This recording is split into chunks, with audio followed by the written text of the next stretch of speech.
Narito ng mga balita mula sa GMA Integrated News.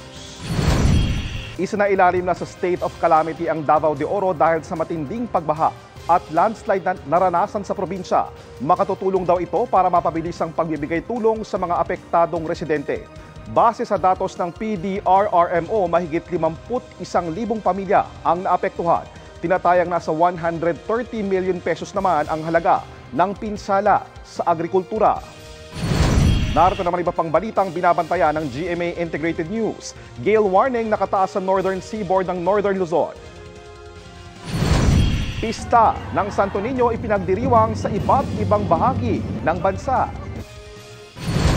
At mamaya sa 24 oras weekend, OIC Barangay Chairman sa Calamba, Laguna, nakauupo pa lang sa pwesto, pinagbabaril, patay. Para sa mas malaking misyon at mas malawak na paglilingkod sa bayan, ako po si JP Soriano ng GMA Integrated News, ang News Authority ng Pilipino.